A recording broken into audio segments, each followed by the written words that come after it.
Alhamdulillah nahmaduhu wa nasta'inuhu wa na'udzu billahi min syururi anfusina wa min sayyiati a'malina may yahdihillahu fala mudhillalah wa may yudhlil fala hadiyalah.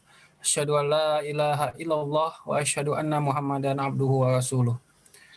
Alhamdulillah, puji syukur kita panjatkan kehadirat Allah Subhanahu wa taala karena pada sore hari ini kita kembali dipertemukan dalam kajian sunnah tarbiyah ruhiyah bedah toraks kardiovaskular Fakultas Kedokteran Universitas Airlangga RS Rumah Sakit Dr. Sutomo.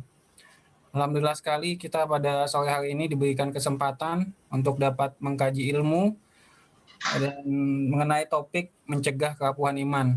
Luar biasa sekali kita sore hari ini ditemani oleh Ustadz Aris Munandar, SSMPI. Beliau merupakan pembina sekaligus pengajar di Pondok Pesantren Hamalatul Quran Yogyakarta.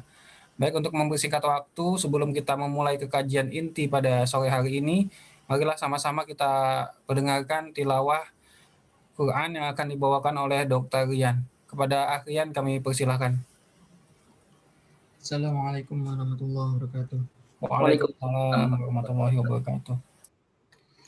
A'udzu billahi minasyaitonir rajim. Bismillahirrahmanirrahim. Inna rabbakumullahu alladzi khalaqas samawati wal arda fi أيام ثم استوى على العرش يغشي الليل النهار يطلبه حثيثا والشمس والقمر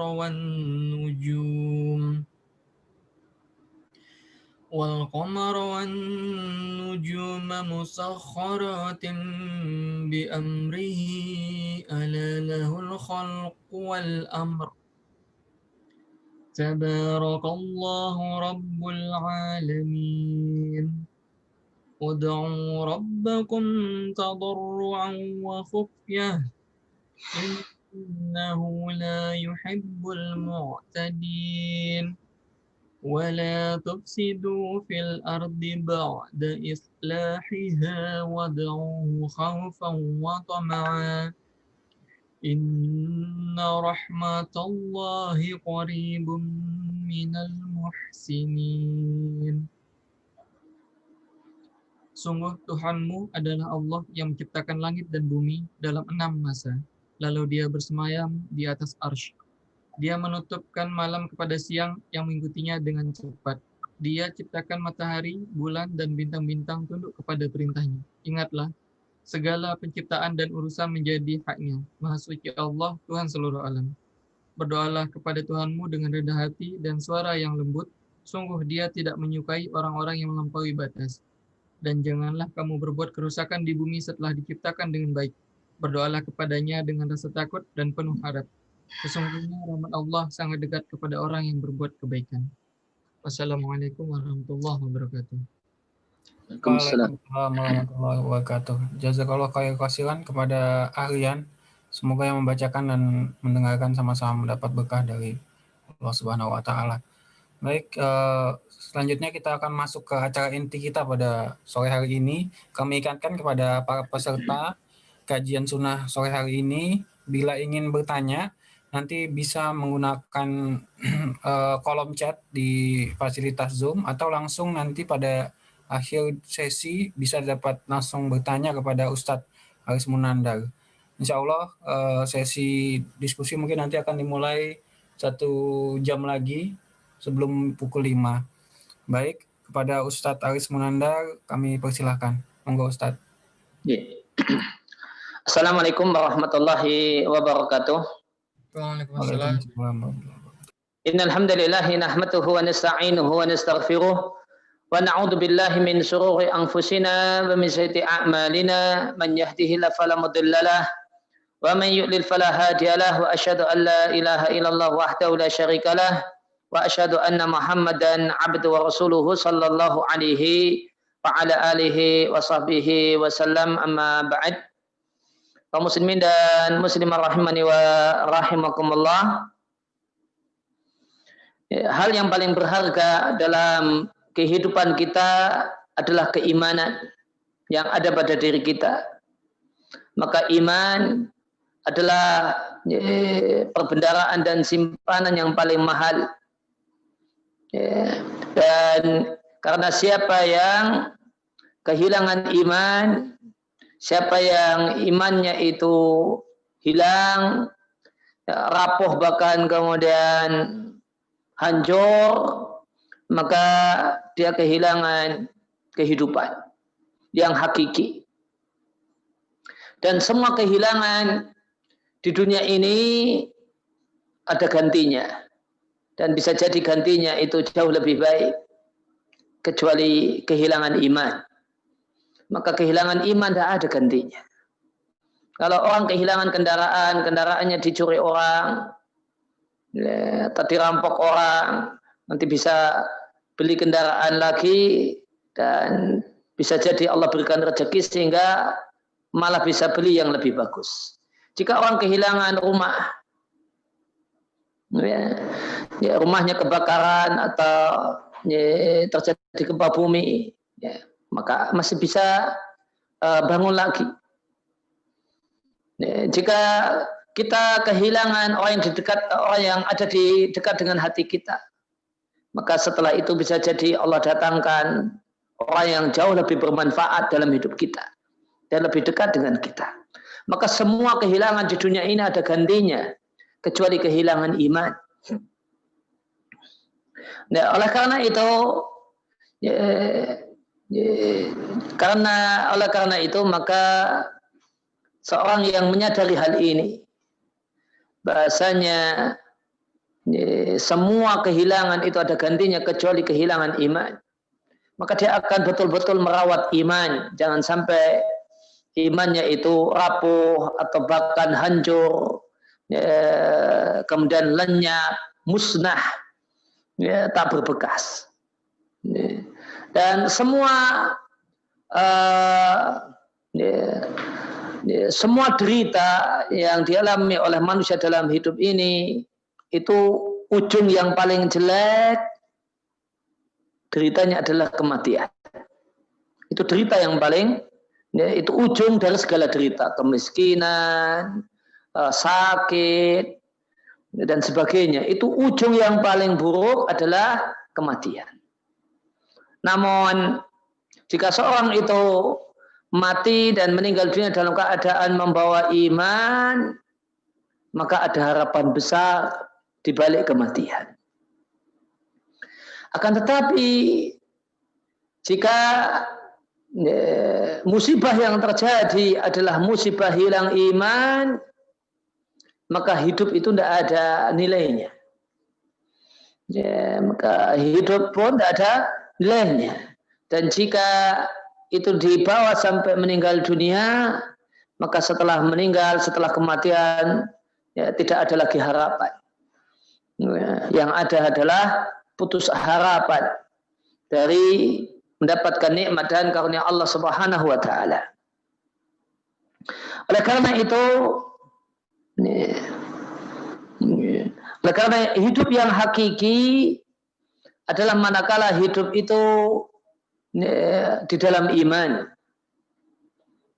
sehingga semua aturan-aturan Allah Subhanahu wa taala itu adalah sebab kehidupan yang hakiki. Sebagaimana firman Allah Ta'ala di surat Al-Anfal ayat yang ke-24. Allah katakan, ya ayyuhalladzina amanu istajibu lillahi wa lirrasul. Wahai orang-orang yang beriman, berilah respon positif terhadap panggilan dan panggilan, seruan, perintah dan aturan Allah dan Rasulnya. Idza da'akum, jika Allah dan Rasulnya menyuruh kalian, mengajak kalian untuk melakukan satu hal, lima yuhyikum, dan hal tersebut akan jadi sebab kehidupan kalian.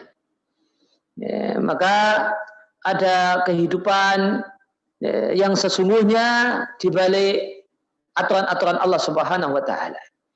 Maka aturan-aturan Allah Subhanahu wa taala disebut dengan hal yang memberikan kehidupan untuk kalian. Dan iman itu mengalami perubahan-perubahan Nabi katakan iman itu bisa usang seperti usangnya pakaian. Ya, pakaian ketika baru warnanya demikian cerah, demikian jelas, maka nanti seiring berjalannya waktu, maka warna tersebut semakin pudar dan pudar. Akhirnya boleh jadi betul-betul pudar. Demikianlah gambaran iman, demikianlah gambaran kondisi iman yang disampaikan oleh Nabi Shallallahu Alaihi Wasallam dalam hadis yang diriwayatkan oleh Al-Hakim dalam Mustadrak dan At-Tabarani dalam Al-Mu'jam Al-Kabir dari sahabat Abdullah ibn Amr ibn Al-As radhiallahu anhuma, beliau menyampaikan sabda Rasulullah Shallallahu Alaihi Wasallam, Innal imana la yakhlaqu fi jawfi ahadikum. Sesungguhnya iman yang ada dalam hati kalian itu bisa usang. Kama yakhlaqu thawbu, sebagaimana kain yang baru jadi usang seiring berjalannya waktu. Oleh karena itu, seorang muslim semestinya mengecek hatinya, mengecek imannya, dan berupaya agar keimanan iman yang ada dalam hatinya tidak mengalami kerapuhan, tidak kemudian berubah usang dalam bahasa Nabi Sallallahu Alaihi Wasallam. Maka Nabi katakan di antara kiatnya untuk mencegah usangnya iman adalah doa minta tolong kepada Allah Subhanahu wa taala. Fas'alullaha ayujaddidal imana fi qulubikum. Maka mintalah kepada Allah Subhanahu wa taala agar Allah memperbarui iman, senantiasa membuat baru iman yang ada di hati kalian. Dan di antara dan di antara upaya untuk menjaga kebaharuan iman, mencegah keusangan iman dan kelapukan iman, kita perlu mengetahui faktor-faktor yang menyebabkan usangnya iman. Kita perlu mengetahui, punya ilmu, punya pengetahuan, punya wawasan, mengerti apa sajakah faktor-faktor yang menyebabkan iman itu usang, iman itu rapuh. Yang jika kita ketahui, maka kita bisa melakukan antisipasi. Kita bisa melakukan pencegahan. Sebagaimana kaidah dalam kedokteran, bahasanya al-wiqayatu khairun minal ilaj. Tindakan preventif, pencegahan itu lebih baik daripada pengobatan atau mengobati. Maka demikian juga dalam masalah mengobati kerusakan iman. Kalau kita bisa melakukan tindakan preventif, antisipasi supaya iman itu tidak rapuh, iman itu tidak usang, maka itu lebih baik daripada terapi. Ketika keadaannya sudah rusak, keadaannya sudah usang, nah ini gimana? Kalau dalam bahasa kain, gimana diwenter, gimana diwarnai supaya kembali tanpa baru, tanpa cantik dan tanpa indah. Maka itu yang akan kita bahas lebih lanjut di kajian kita dalam kesempatan sore hari ini. Maka faktor-faktor yang menyebabkan rapuhnya iman, usangnya iman, rusaknya iman, errornya iman, itu ada faktor internal yang ada dalam diri kita dan ada faktor eksternal. Dan jika kita tahu faktornya, maka kita bisa melakukan pencegahan-pencegahan. Yang pertama kita akan bahas tentang faktor internal, faktor yang ada dalam diri kita masing-masing, yang menyebabkan terjadinya kerapuhan iman dan kerusakan atau keusangan iman, usangnya iman. Maka ada sejumlah sebab atau sejumlah faktor yang menyebabkan usangnya iman. Yang pertama adalah al-jahlu, ketidaktahuan.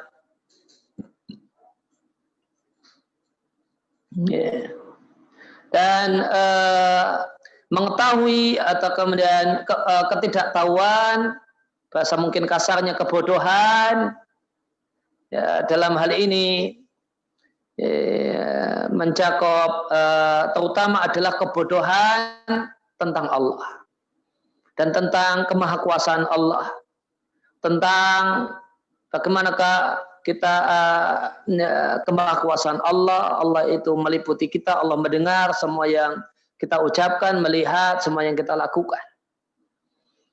Maka kebodohan dan ketidaktahuan dalam masalah ini akan menjadi faktor usangnya iman. Demikian juga sebagai pelengkap ketidaktahuan tentang hukum-hukum Allah. Jadi ketidaktahuan dalam hal ini mencakup dua hal: ketidaktahuan tentang Allah dan kemahakuasaannya dan sifat-sifatnya, kemudian ketidaktahuan tentang aturan-aturan Allah Subhanahu wa taala.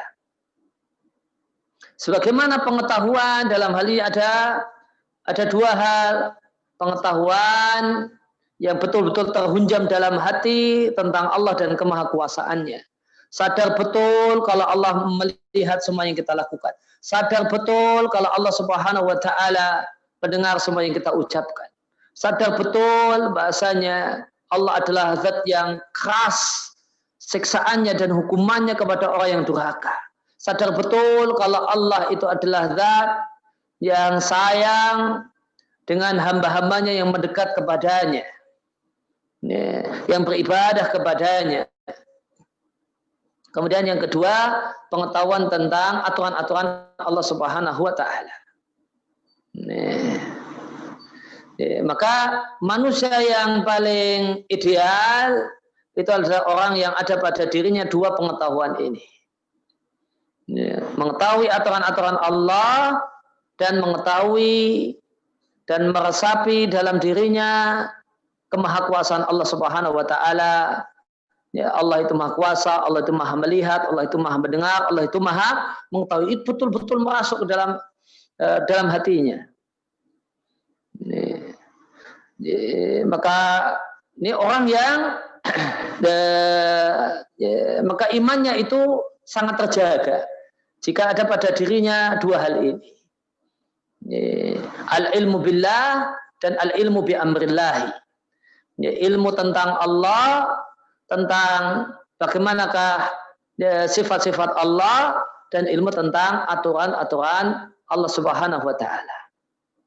Dan yang berkaitan dengan terutama berkenaan dengan untuk menjaga kerusakan iman, maka ilmu yang paling terkait dalam masalah ini adalah ilmu tentang kemahakuasaan Allah Subhanahu wa taala. Ilmu inilah yang menyebabkan kisah-kisah yang sangat menarik atau sangat-sangat luar biasa yang kita dapatkan. Semacam kisah di masa Umar bin Khattab ketika beliau ronda, maka beliau jumpai ada seorang ibu berdialog dengan putrinya yang meminta putrinya untuk mencampur susu dengan air agar untungnya banyak. Maka kemudian sang anak menolak. Kemudian sang ibu mengatakan, Khalifah Umar tidak tahu hal ini, ayo lakukan. Kemudian sang anak mengatakan, namun Allah Tuhannya Umar tahu yang kita lakukan. Maka hal semacam ini muncul dari pengetahuan tentang kesadaran, pengetahuan tentang Allah Maha melihat, Allah Maha mendengar, Allah Maha mengetahui, dan Allah Maha kuasa. Maka ini pengetahuan yang sangat-sangat penting untuk menjaga berkualitasnya iman kita. Maka manusia yang paling ideal itu manusia yang terkumpul padanya pengetahuan tentang Allah dan pengetahuan tentang aturan-aturan Allah.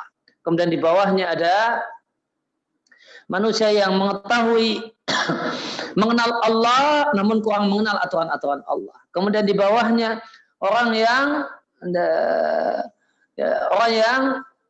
tidak mengenal Allah meskipun dia sangat tahu aturan-aturan Allah. Secara teori dia pintar, tahu ini boleh, ini tidak boleh, namun dia langgar semua. Ilmunya tidak jadi kenyataan yang ada pada dirinya. Dan orang yang paling jelek, orang jenis yang keempat adalah orang yang tidak berilmu tentang Allah dan tidak berilmu tentang aturan-aturan Allah. Tidak punya rasa takut kepada Allah, tidak punya kesadaran bahasanya Allah melihatnya, Allah mendengarnya, Allah mengetahui semua gerak-geriknya, tidak menyadari, tidak ada kesadaran yang masuk dalam hati bahasanya Allah Subhanahu wa taala adalah zat yang keras siksaannya kepada orang-orang yang durhaka kepadanya. Ditambah itu juga tidak tahu sama sekali aturan-aturan Allah Subhanahu wa taala.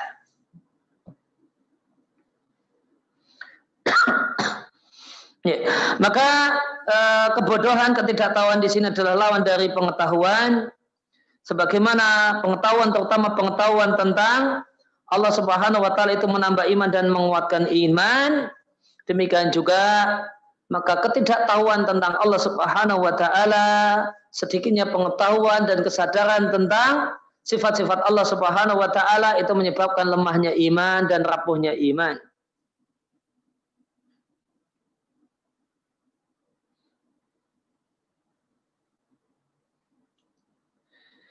Bahkan ketidaktahuan adalah penyakit yang paling berbahaya.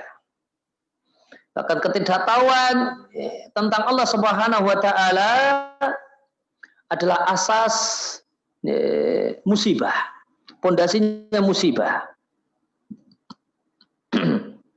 Karena ketika seorang itu tidak mengenal Allah Subhanahu wa taala, tidak mengenal sifat Allah Subhanahu wa taala, kalau Allah Maha Kuasa, Allah Maha Melihat, Allah Maha Mendengar. Demikian juga tidak tahu aturan-aturan Allah, ya, tidak tahu aturan-aturan Allah, hal-hal apa sajakah, amal-amal apa sajakah yang mendekatkan kepada Allah. Ya, maka jika seorang itu tidak punya pengetahuan, apalagi dua-duanya ini tidak punya pengetahuan, maka yang terjadi adalah berbagai macam bentuk maksiat dan penyimpangan dari aturan-aturan Allah Subhanahu wa taala. Itulah kebodohan yang Allah maksudkan di surat An-Nisa ayat yang ke-17. Innamat taubatu 'ala Allahi lil ladzina ya'maluna su'a bi jahalatin tsumma yatubuna min qarib. Hanyalah tobat yang Allah terima adalah tobatnya orang-orang yang melakukan kejelekan dalam keadaan dia tidak memiliki pengetahuan. Pengetahuan yang dimaksudkan di sini pengetahuan tentang Allah Subhanahu wa taala dan sifatnya. Tsumma yatubuna min qarib, dan sebelum meninggal dunia dia sudah bertobat. Faulaika yatubullahu alaihim, maka mereka inilah orang-orang yang Allah terima tobatnya. Wa kana Allahu aliman hakima, dan Allah adalah zat yang maha mengetahui lagi zat yang maha bijaksana. Ya, yang dimaksud dengan tidak berilmu, ya, tidak tahu dalam surat An-Nisa ayat yang ke-17 ini adalah ketidaktahuan tentang dampak jelek maksiat. Boleh jadi secara teori orang itu tahu dampak jelek maksiat, namun ternyata tidak merasuk dalam hatinya. Nah, ini hakikatnya tidak tahu. Nah, yang dimaksud dengan tidak tahu di surat An-Nisa ayat yang ke-17 adalah ketidaktahuan tentang dampak maksiat. Dan dampak maksiat yang paling gawat adalah murka Allah Subhanahu wa taala dan siksanya. Maka siapa yang tidak mengetahui dampak buruk maksiat, maka dia akan tenggelam di dalamnya dan akan memperbanyak dan sering melakukannya. Oleh karena itu, ya, secara general kita dikatakan setiap orang yang durhaka kepada Allah, bermaksiat kepada Allah adalah orang yang tidak punya ilmu. Ya, tidak punya ilmu ya, tentang dampak maksiat, yaitu berbagai macam keburukan dan bahaya di dunia dan di akhirat. Ya, sehingga upaya pencegahan kerapuhan iman dalam hal ini adalah bagaimanakah menumbuhkan ilmu dalam diri kita, ilmu tentang Allah dan ilmu tentang aturan-aturan Allah. Ilmu tentang aturan-aturan Allah ada berbagai macam majelis, ya, majelis ilmu berkenaan dengan ya, bahasa bebasnya kajian-kajian fikih.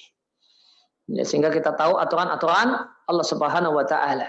Ya, kajian fikih atau mungkin kajian adab dan akhlak. Ini semua membahas tentang aturan-aturan Allah Subhanahu wa taala. Kemudian kita menumbuhkan pengetahuan tentang Allah Subhanahu wa taala. Ya, secara untuk menumbuhkan pengetahuan tentang Allah Subhanahu wa taala dan sifat-sifat Allah, di antara yang baik untuk diikuti adalah kajian tentang fikih Asmaul Husna. Kajian tentang fikih Asmaul Husna. Kita mengenal Allah Subhanahu wa taala dengan berbagai macam sifatnya, kemaha perkasaannya, kekuasaannya dan yang lainnya. Maka itu di antara yang bisa kita lakukan untuk menumbuhkan kesadaran, ya, pengetahuan tentang Allah Subhanahu wa taala di dalam diri kita. Dan kajian tentang sifat-sifat Allah tersebut atau nama-nama Allah tersebut kita resapi supaya demikian merasuk ke dalam hati kita. Kemudian yang kedua, hal yang menyebabkan kerapuhan iman yang kedua adalah ya, kelalaian. Dan yang dimaksud dengan kelalaian di sini adalah kelalaian terhadap tujuan penciptaan. Kita itu tercipta di dunia ini itu untuk apa? Ini banyak orang yang tidak sadar. Ya, banyak orang yang lalai. Karena lalai tersebut, maka dia tidak sadar, ya, kata orang Jawa tidak ngeh, ya, tujuan hidupnya. Ya, bisa saja secara teori dia tahu, namun realitanya dia tidak sadar tentang apa tujuannya. Ya, banyak yang mengira bahasanya ya, hakikat penciptaan di dunia ini adalah sekedar ya, makan minum supaya tumbuh besar, ya, kemudian senang-senang pergi ke sana kemari, ya, kemudian merasa sudah kemudian punya hajat dengan lawan jenis, kemudian nikah, kemudian kawin, punya anak, punya cucu, setelah itu ngantri mati. Ya, maka pola hidup semacam ini pola hidupnya hewan, ya, dan tidak seperti itu kita diciptakan, ya. Namun bukan untuk tujuan seperti ini kita lahir di dunia ini. Nah, kesadaran ini penting supaya orang itu menjaga iman, seorang itu. Nah, tapi kalau kesadaran ini tidak ada, maka iman sangat rentan untuk rapuh, untuk rusak, dan untuk hancur. Nah, itu kelalaian terhadap tujuan penciptaan. Dan Allah mencela lalai dalam Al-Quran, dan Allah mengingatkan kita bahaya jalan orang-orang yang lalai. Ya, dan bahasa Allah jelaskan bahasanya lalai itu sifatnya orang kafir. Wa inna katsiran minan nasi an ayatina laghafilun. Di surat Yunus ayat yang ke-92, dan banyak manusia lalai terhadap ayat-ayat kami. Ya, tidak punya kepedulian. Ya, tidak punya kepedulian karena asik dengan kesibukan dunianya. Ya, lalai terhadap akhirat, lalai bahasanya kita semua itu mati dan semua kita akan kembali menghadap Allah Subhanahu wa taala. Ini mengobati penyakit ini satu hal yang sangat-sangat urgen untuk terjaganya kebaharuan dari iman kita. Ya, Allah Subhanahu wa taala di surat Ar-Rum ayat yang ke-7 Allah sampaikan, ya'lamuna dhahiran minal hayatid dunya. Mereka mengetahui yang nampak dari kehidupan dunia. Itu maka hal yang nampak dari kehidupan dunia itu yang demikian diketahui, demikian dipahami, karena memang sibuknya di situ. Namun wahum anil akhirati ghafilun, namun lalai dari akhirat. Lalai dengan akhirat. Tidak punya kesadaran tentang bahasanya kita akan mati, semua kita itu camat, calon mati, semua kita itu ngantri mati. Nih. Dan semua kita tidak tahu apa yang akan terjadi esok hari. Dan mati itu datangnya tiba-tiba. Secara umum, mati itu datangnya tiba-tiba. Orang yang sudah Allah kirim tanda-tanda dengan giginya yang sudah tidak kuat, rambutnya sudah mulai berubah, dan seterusnya, itu pun banyak yang belum sadar. Masih lalai. Masih asik dengan kesibukan dunianya, dan tidak ada kesadaran akhirat. Ya, maka ya, adanya kesadaran akhirat itu satu hal yang urgen untuk bisa menjaga kebaharuan iman, menjaga ya, supaya iman itu tidak usang.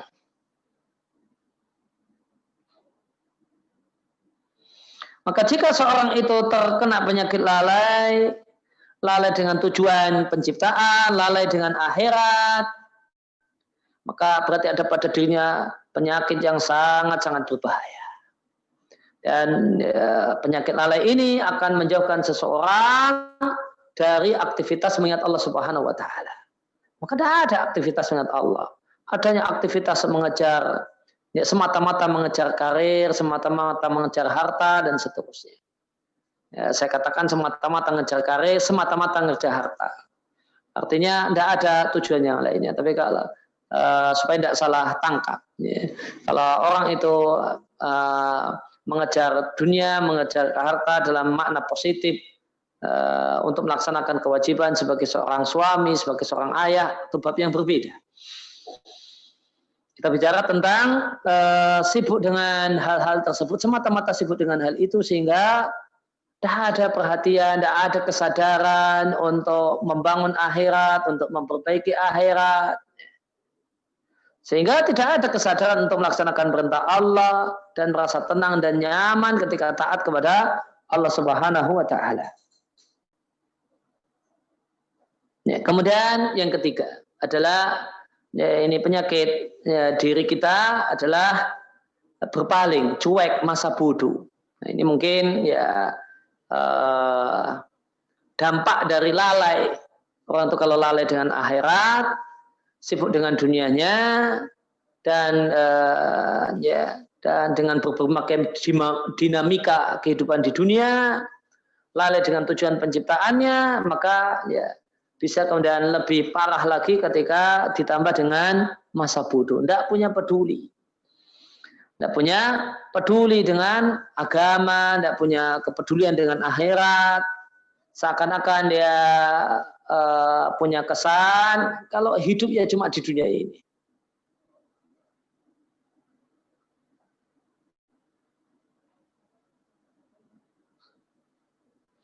Ya, maka berpaling terhadap ya, masa bodoh dengan apa yang Allah sampaikan, masa bodoh dengan agama, masa bodoh dengan Al-Quran, masa bodoh dengan hadis Nabi, masa bodoh dengan masjid, masa bodoh dengan ibadah.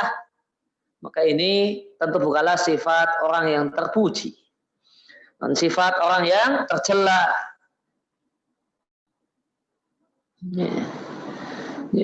Dan sifat orang yang beriman yang selayaknya menjadi kondisi orang yang beriman ya, adalah memiliki kepedulian, peduli dengan Al-Qurannya, peduli dengan hadis Nabi, peduli dengan masjidnya, peduli dengan amal-amal solehnya dan seterusnya.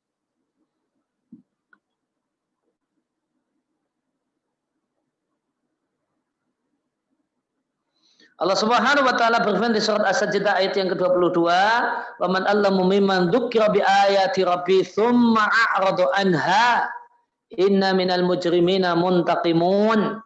Siapakah yang lebih zalim? Jawabannya tidak ada.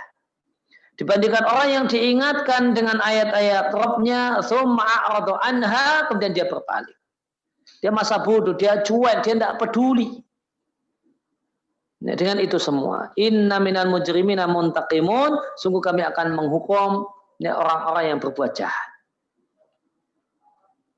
Ya, kemudian faktor yang ya, setelah kebodohan, ketidaktahuan, kelalaian, kemudian berpaling, kemudian yang keempat adalah lupa.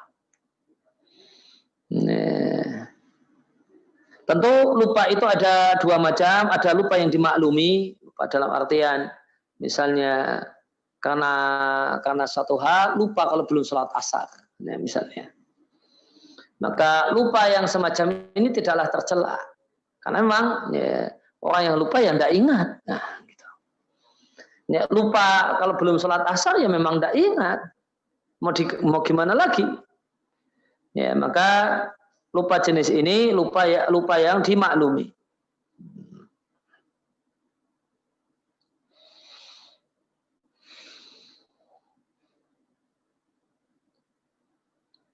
Kemudian ada lupa yang tidak dimaklumi. Lupa yang tidak dimaklumi. Itu biasanya berangkat dari kurang perhatian. Akhirnya jadi lupa. Ketika kita dititipi sesuatu sama orang, tidak dititipi pesan nanti tolong belikan ini ya, namun cuma didengar sekilas,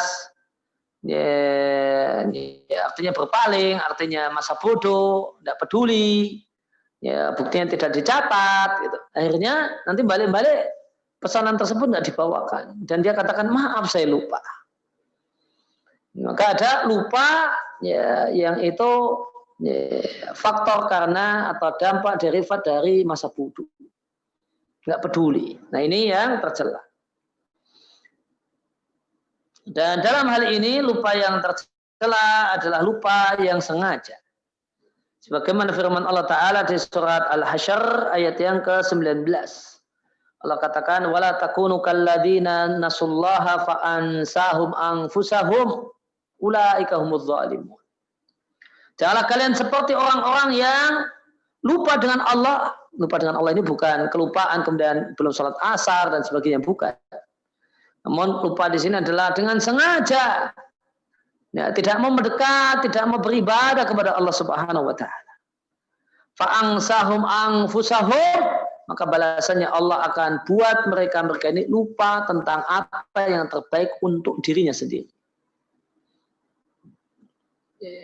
Maka di sini di surat Al-Hasyr ayat yang ke-19 kita jumpai kaidah bahasanya siapa yang lupa dengan Allah maka Allah akan jadikan dia lupa dengan apa yang maslahat, apa yang terbaik untuk dirinya sendiri.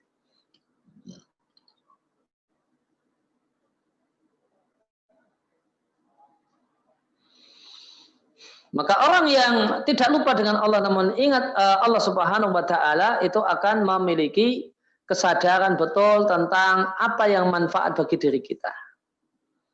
Inilah kenapa orang yang tidak lupa dengan Allah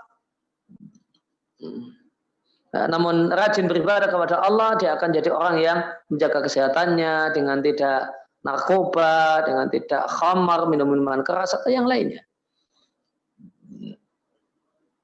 Karena orang yang ingat Allah Subhanahu wa taala itu akan Allah buat dia betul-betul ingat tentang apa yang maslahat bagi dirinya, apa yang manfaat bagi dirinya. Maka orang yang lupa dengan Allah Subhanahu wa taala itu sebaliknya. Dia mengira hal yang hal yang sebenarnya membahayakan dirinya itu dia kira menjadi satu hal yang manfaat bagi dirinya. Sehingga banyak kita jumpai orang yang jauh dari agama, cenderung lupa kepada Allah, itu rata-rata kemudian jadi pokok berat misalnya. Dan ini adalah hukuman Allah Subhanahu wa taala. Karena dia lupa dengan Allah Subhanahu wa taala, tidak ada dalam kamusnya itu ibadah kepada Allah, berdoa kepada Allah, merendah kepada Allah, belajar agama Allah. Karena tidak ada dirinya hal semacam ini, maka Allah buat dirinya lupa dan tidak tahu apa yang manfaat bagi dirinya. Ya, kemudian selanjutnya faktor internal yang menyebabkan rapuhnya iman setelah kebodohan, kemudian kelalaian, kemudian ketiga tadi berpaling, kemudian keempat lupa, kemudian yang kelima adalah melakukan maksiat.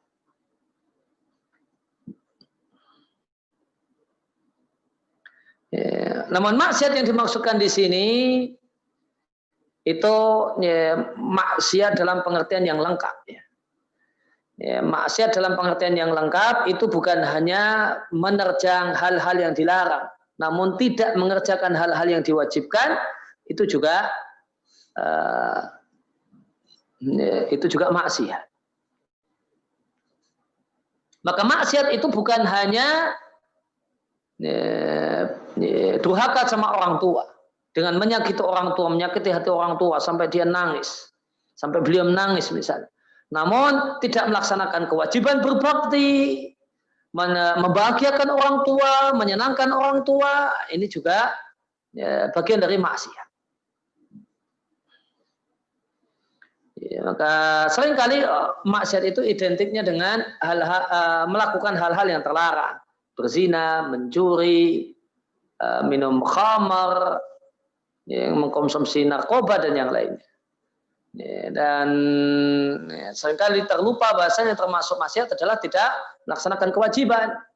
Wajib haji namun tidak berangkat haji, ya, wajib bayar zakat namun tidak bayar zakat, pas puasa ya tidak puasa, pas puasa Ramadan tidak puasa Ramadan, sholat ditinggalkan. Nah, ini maksiat. Ini juga maksiat dalam bentuk meninggalkan kewajiban.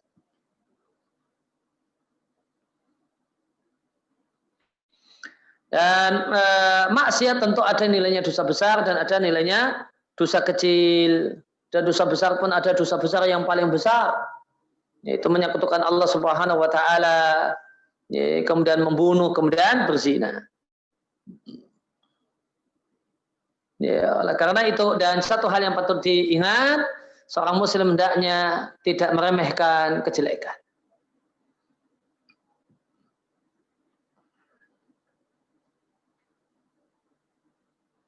Tidak meremehkan kejelekan dan kemaksiatan. Kenapa? Karena banyak orang itu jatuh bukan karena nabrak batu besar. Dan banyak orang itu jatuh karena terpleset kerikil dan pasir. Ya, maka jangan remehkan ya, maksiat. Sebagaimana sabda Nabi Sallallahu Alaihi Wasallam, yakum wa muhaqqaratiz dzunub, waspadailah dosa-dosa yang diremehkan. Ya, maka ingat, orang itu seringkali terpleset itu karena kerikil dan pasir, dosa-dosa kecil. Dan orang itu ya, melakukan dosa besar awalnya dari dosa kecil terlebih dahulu. Orang melakukan dosa besar, zina, ya berangkat dari dosa kecil, ya, pegangan dengan lawan jenis atau yang lainnya. Ya, memandangi lawan jenis dan tidak menundukkan mata. Nanti dari situ baru kemudian terjadilah dosa besar. Ya, karena dan itu berangkatnya dari yang kecil. Plesetnya karena yang kecil terlebih dahulu. Ditambah karakter dosa, bahasanya maksiat itu menyeret maksiat berikutnya.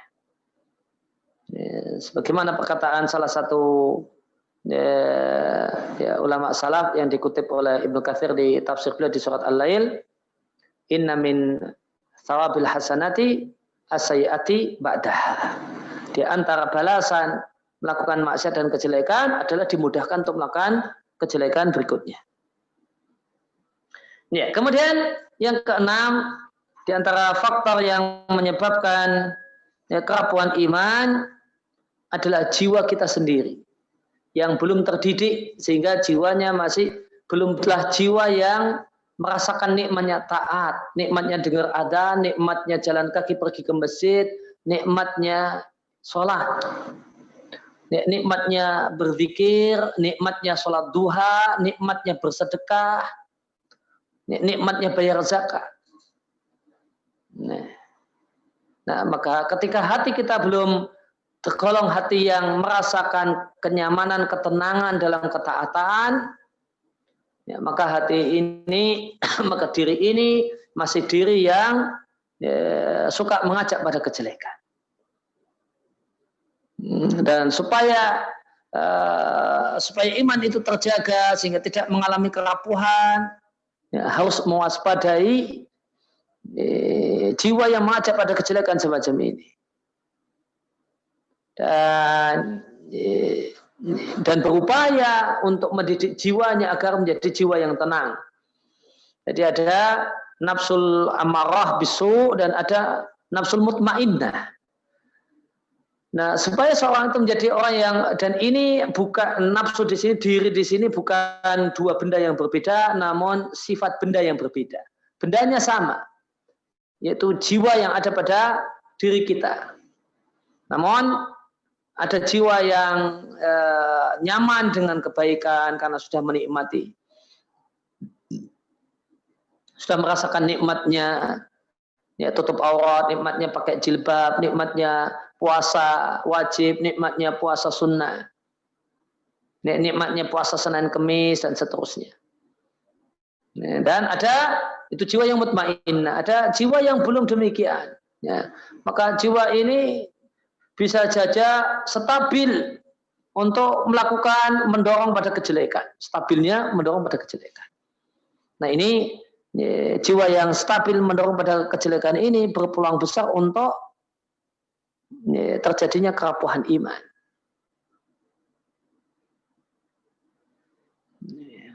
Namun ada jiwa yang masih kesana kemari. Ini di Al-Quran disebut dengan nafsu lawamah. Jadi sifat jiwa manusia itu ada 3 sifat. Ada yang stabil, masih sifat aslinya adalah stabil ngajak pada kejelekan.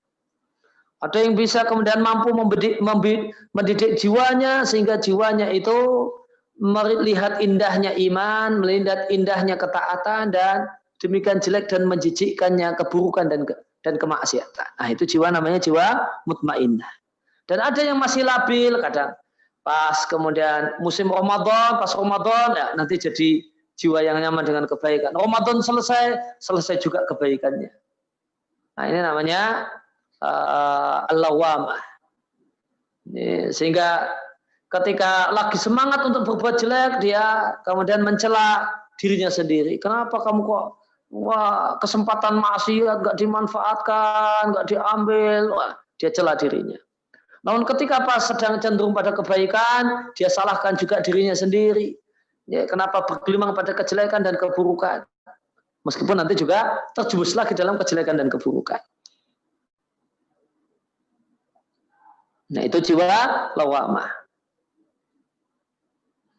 Ya, maka di antara hal yang menyebabkan kerusakan iman, kerapuhan iman adalah ya, karakter jiwa yang masih asli, yang belum terdidik, jiwa yang menghadap pada kejelekan yang Allah ceritakan di surat Yusuf ayat yang ke-53. Innan nafsala ammartum bisu ila ma rahima rabbi.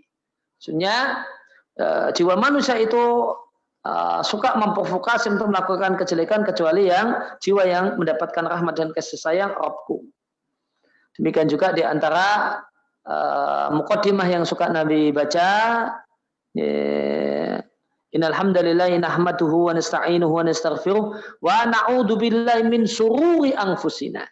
Ya Allah, kami berlindung kepadamu dari kejelekan jiwa-jiwa kami. Apa itu kejelekan jiwa-jiwa kami? Yaitu jiwa yang mengajak pada kejelekan dan kepada keburukan. Wa misyati a'malina, kemudian lanjutannya, dan kemohon perlindungan dari kejelekan amal perbuatan kami. Maka Nabi SAW mengajarkan kita untuk minta perlindungan kepada Allah Azza wa Jalla agar kita selamat dari kejelekan jiwa dan kejelekan amal.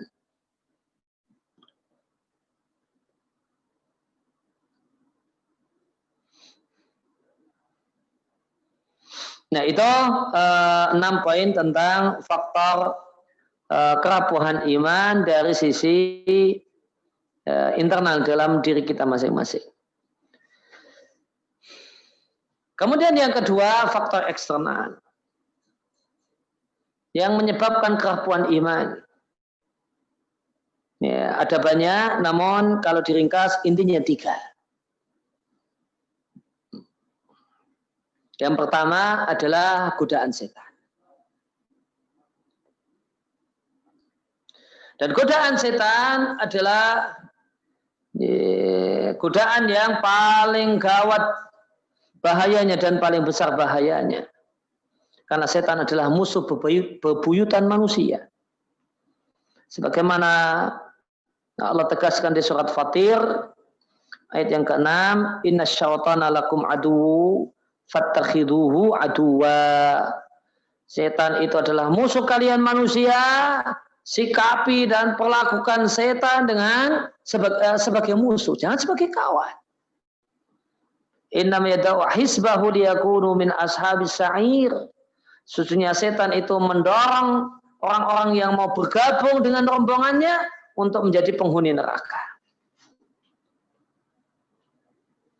Dan Allah Subhanahu wa taala mengingatkan kita untuk waspada dengan godaan dan gangguan setan, dengan Allah ingatkan untuk hati-hati dengan langkah-langkah setan. Sebagaimana firman Allah Ta'ala di surat An-Nur ayat yang ke-21, ya ayyuhalladzina amanu la tattabi'u khutuwatis syaitan. Wahai orang-orang yang beriman, janganlah kalian mengikuti langkah-langkah setan.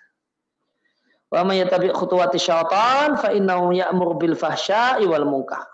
Dan siapa yang mengikuti langkah-langkah setan, maka setan itu hanya memerintahkan kepada perbuatan dosa besar secara khusus dan dosa kecil dan semua dosa dan pelanggaran secara umum. Maka Allah ingatkan bahasanya yang harus diwaspadai bukan hanya setan namun juga langkah-langkah setan. Itu tahapan-tahapan yang dilakukan oleh setan untuk PDKT terhadap manusia, untuk kemudian menjumuskannya ke dalam kejelekan dan keburukan. Dan secara umum, setan itu akan duduk menghalangi manusia yang melakukan ketaatan untuk melakukan ketaatan. Dan mendorong manusia untuk melakukan kejelekan-kejelekan. Itu upaya pokok setan. Kalau kebaikan digembosi, direm, dicegah. Kalau keburukan didorong untuk semangat untuk melakukannya.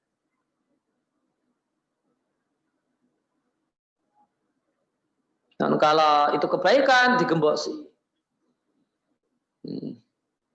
Dan ini salah satu analisis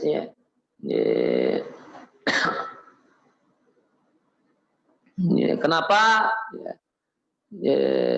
seringkali kalau orang tua habis nikah kok banyak problem suami istri. Di antara sebabnya adalah karena menikah itu kebaikan. Setan tidak suka. Maka setan panas-panasi supaya orang itu tidak nyaman dalam kebaikan ini. Maka setelah nikah kemudian yang nampak yang makin banyak terlihat itu kejelekan pasangan. Nah, ini bagian dari strategi setan untuk gembosi orang berbuat baik. Lain halnya kalau posisinya itu pacaran. Itu indah, menarik, nampaknya kemudian bahagia, maka dikatakanlah bahwasanya itu pujaan hatinya, itu kemudian ini dan itu. Kenapa kenapa kondisinya demikian? Karena ini didorong oleh setan. Karena melakukan kejelekan. Namun setelah akad nikah, tidak sedikit baru pernikahan berumur jagung, baru 3 bulan, baru 6 bulan, akhirnya pisah. Dan setelah masuk gerbang pernikahan yang terlihat adalah pasangan itu tambah jelek, tambah ini, mengecewakan, ini dan itu. Nah, itu adalah sebagian dari strategi untuk gembosi.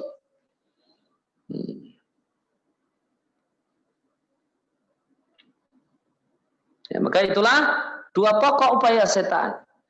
Kalau ada orang berbuat baik digembosi supaya tidak berbuat baik. Kalau ada orang yang tertarik untuk melakukan kejelekan didorong-dorong untuk supaya semangat melakukan kejelekan.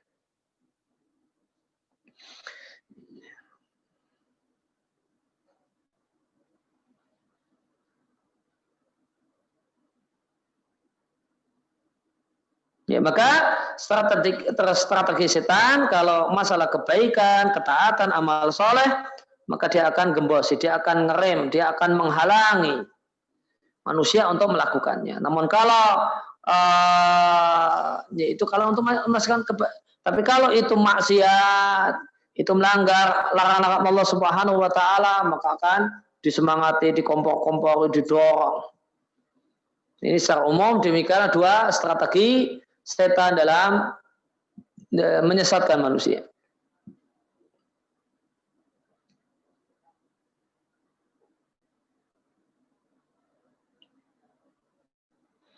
Maka ada gambaran menarik yang disampaikan oleh Ibnu Qayyim tentang relasi antara setan dengan manusia. Kata Ibnu Qayyim rahimallahu taala di kitabnya At-Tibyan fi Aqsamil Quran, jika Anda ingin melihat bisa mengetahui gambaran yang sangat klop dan cocok untuk hal ini, maka gambaran setan itu seperti anjing yang lapar, sangat lapar. Antara Anda dengan anjing tersebut terdapat daging atau roti.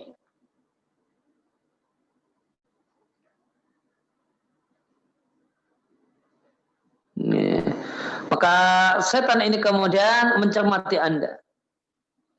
Dan dia akan melihat Anda, bahasanya Anda tidak akan melawannya.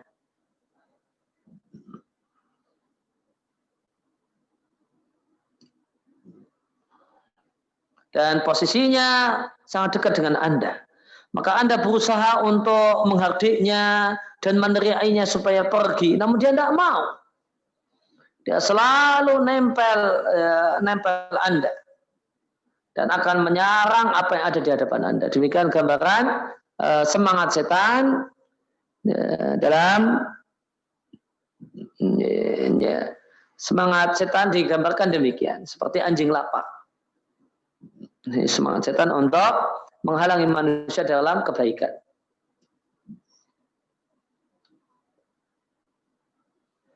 Itulah, maka bahayanya seperti bahaya anjing lapar yang sangat lapar.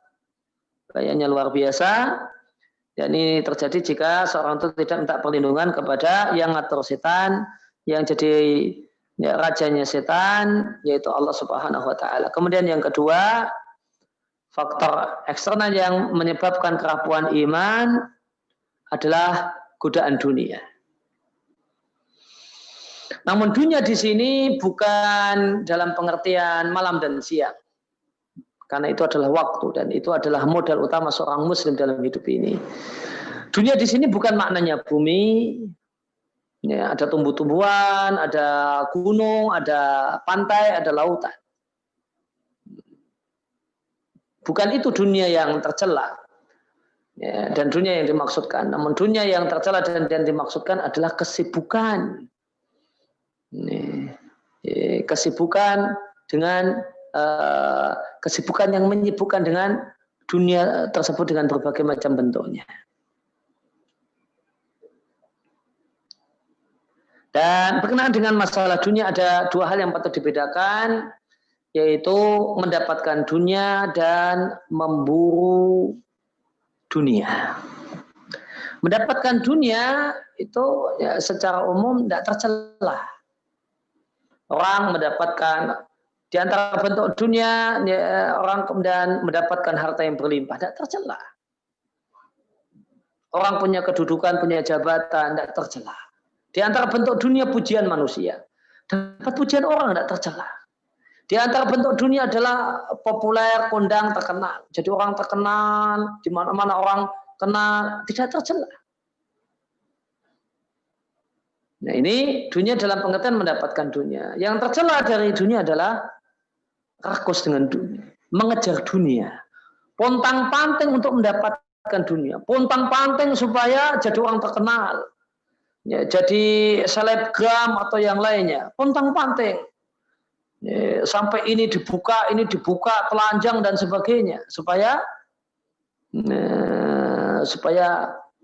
mendapatkan dunia yang disebut dengan terkenal.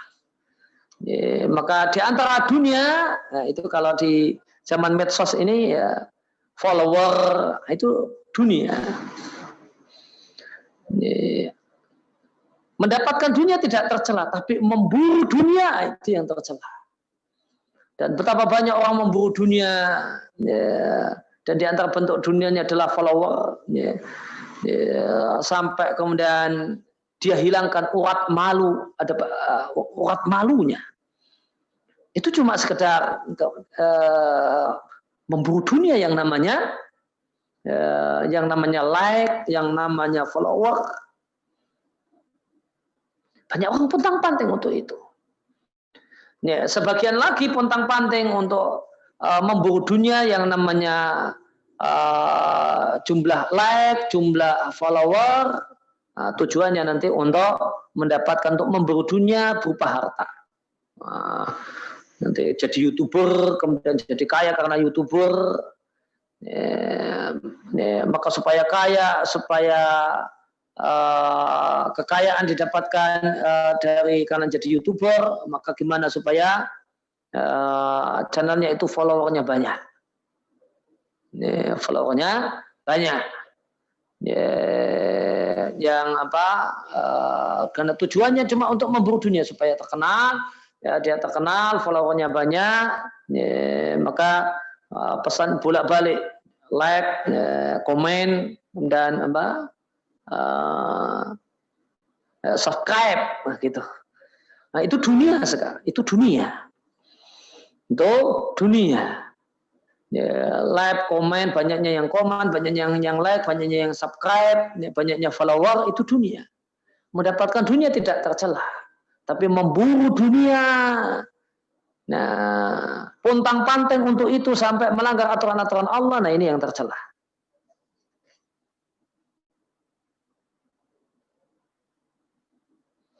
Ya, maka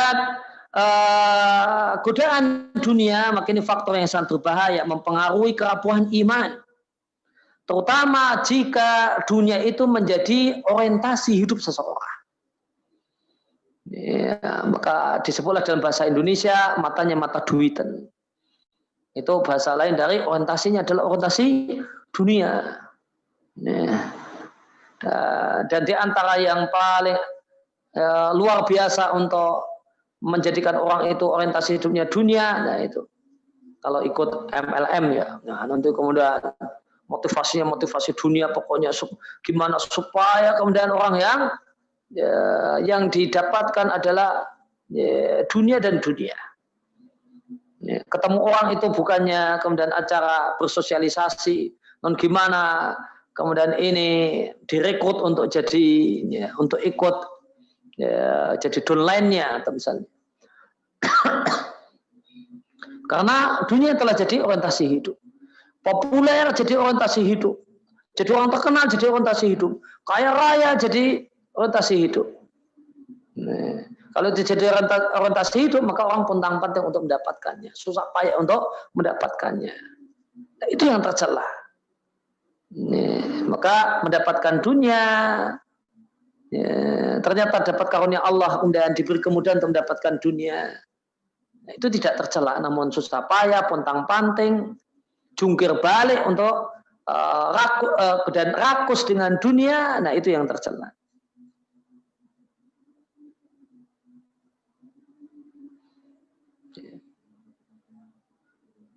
Nah, kalau dunia itu telah menjadi orientasi utamanya seseorang, maka di sini ada jika seorang itu semakin rakus dengan dunia karena dunia itu jadi orientasi hidupnya, maka akan semakin beratlah untuk taat dan untuk ibadah dan untuk ingat Allah Subhanahu wa taala. Maka berbanding lurus.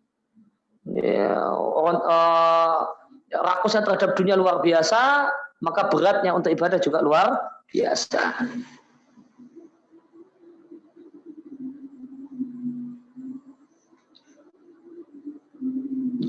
Kemudian di antara alat bantu supaya seorang itu bisa memposisikan dunia pada tempatnya, maka ada dua hal. Yang pertama adalah cermat melihat dunia dan hakikat dunia. Bahasanya dunia itu fana. Dunia itu cuma ada dua kemungkinan. Kita meninggalkan dunia ataukah dunia yang meninggalkan kita. Dunia yang namanya jabatan cuma dua kemungkinan.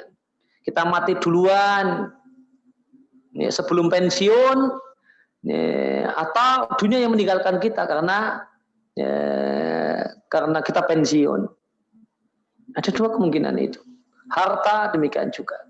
Itu cuma ada dua kemungkinan. Bisa jadi dia hancur, hilang, dicuri orang, dia yang meninggalkan kita. Atau kita yang susah payah mengumpulkannya kemudian meninggalkan dunia. Itu hakikat dunia. Kemudian yang kedua, agar seorang itu terkendali untuk supaya tidak tergoda dengan dunia adalah mengetahui akhirat. Dan bahasanya akhirat itu dekat karena semua yang pasti datang itu dekat. Dan bahasanya itu tempat tinggal, domisili yang sesungguhnya itu akhirat. Boleh jadi di tempat penuh nikmat, boleh jadi di tempat penuh azab. Bahasanya dunia akhirat itu tidak ada apa-apa, dunia itu tidak ada apa-apanya dengan akhirat. Ya, maka jika ada dua kesadaran ini, maka seorang itu bisa menjadikan dunia itu di tangannya dan tidak di hatinya. Kemudian yang ketiga adalah lingkungan yang jelek, kawan-kawan yang buruk, yang mengajak pada kejelekan. Ya, maka ini diantara faktor penting rapuhnya iman. Ya, berkawan dengan kawan-kawan yang mengajak pada kejelekan dan pada keburukan. Kawan-kawan yang gembosi kita kalau mau berbuat baik dan menghalang kita ketika mau berbuat baik dan mendorong-dorong, memotivasi untuk berbuat jelek.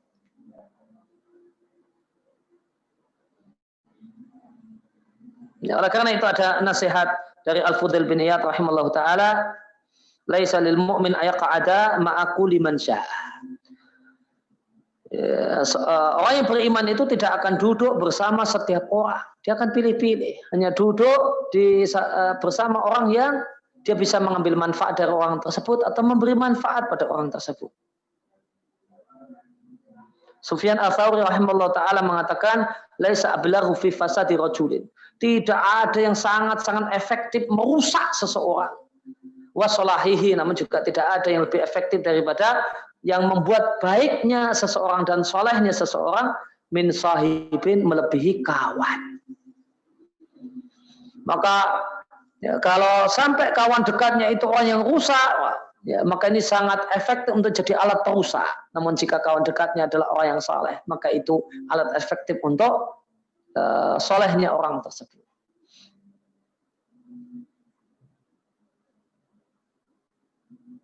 Dan kawan di sini, ya, kawan di sini di zaman ini mencakup dua hal. Kawan dunia nyata dan kawan dunia maya. Kawan dunia maya itu grup-grup WA atau kemudian akun-akun Facebook yang di-follow atau akun IG yang di-follow, itu kawan-kawan.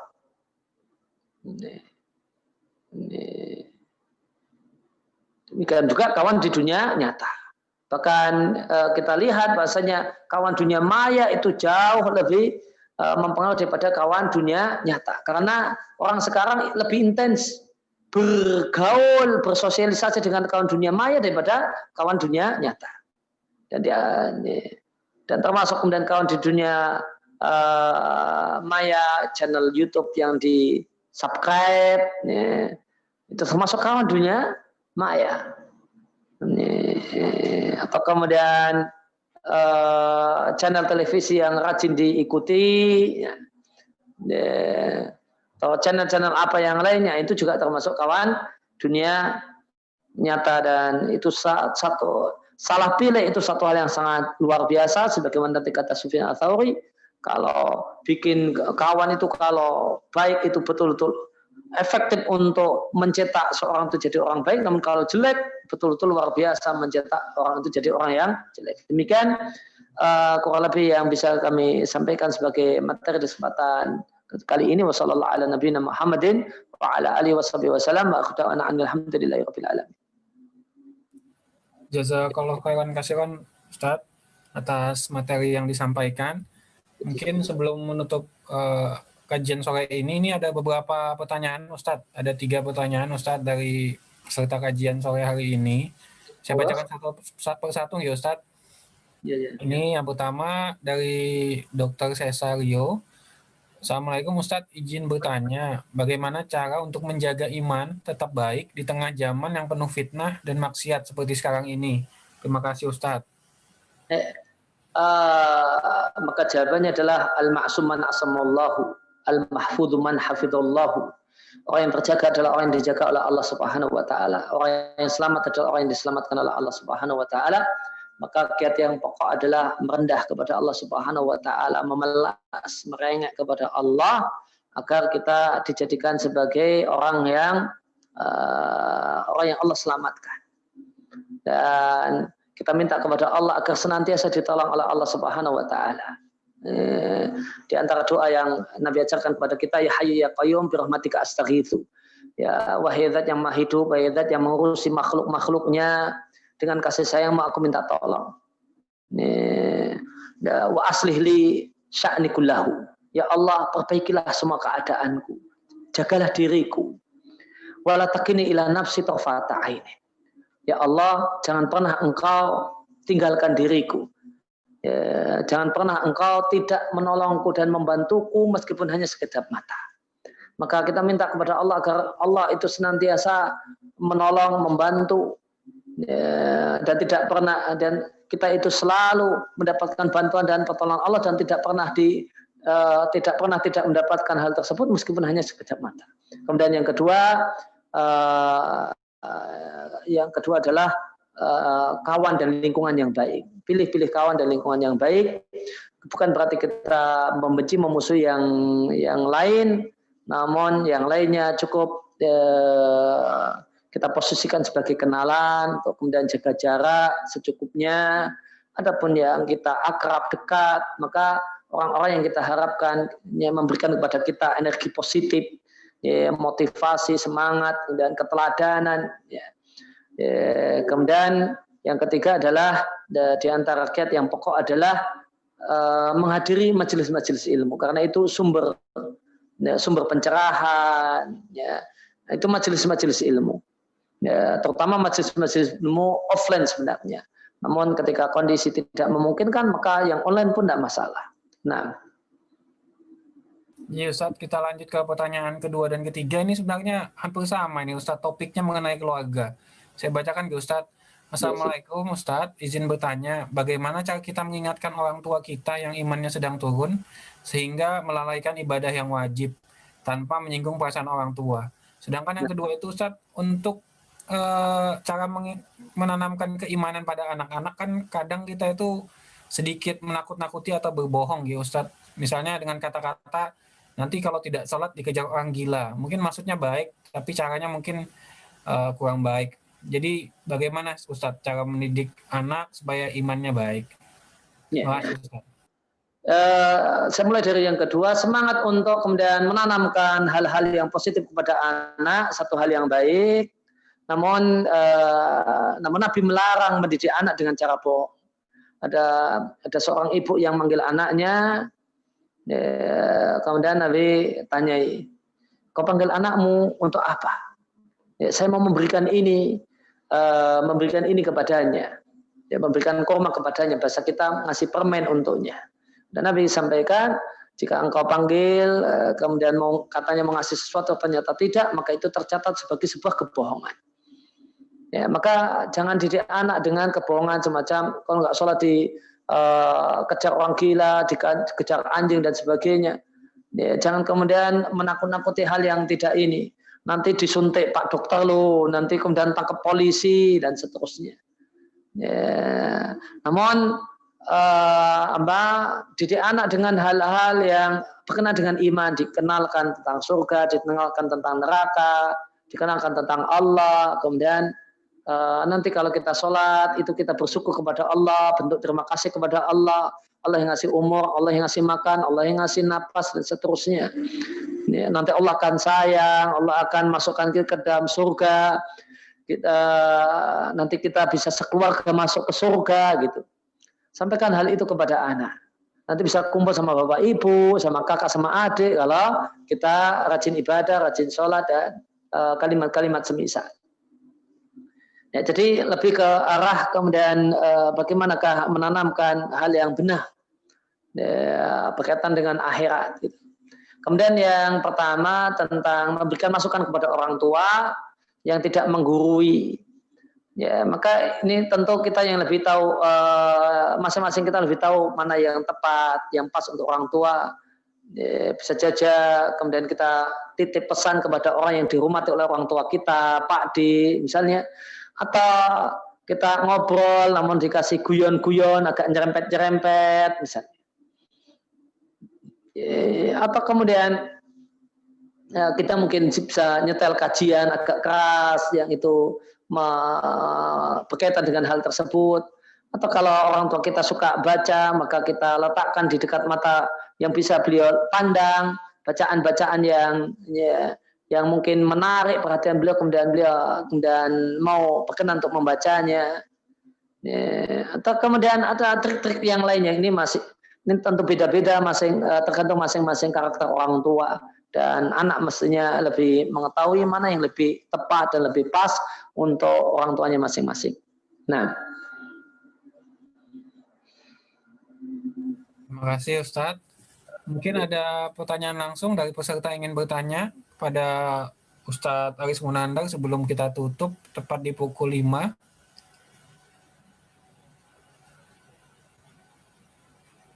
Sepertinya tidak ada yang Ustadz. Mungkin terima kasih banyak Ustadz Jazakallah khairan atas materi pada sore hari ini Ustadz, sungguh lengkap sekali.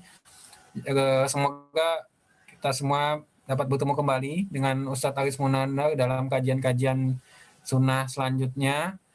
Marilah kita sama-sama tutup kajian sunnah kita pada sore hari ini dengan sama-sama membaca doa kafaratul majelis. Subhanakallahumma wa bihamdika asyhadu an la ilaha illa anta astaghfiruka wa atubu ilaik. Kami ucapkan kurang lebihnya mohon maaf. Wabillahi taufik wal hidayah. Assalamualaikum warahmatullahi wabarakatuh. saya langsung pamit, nggih.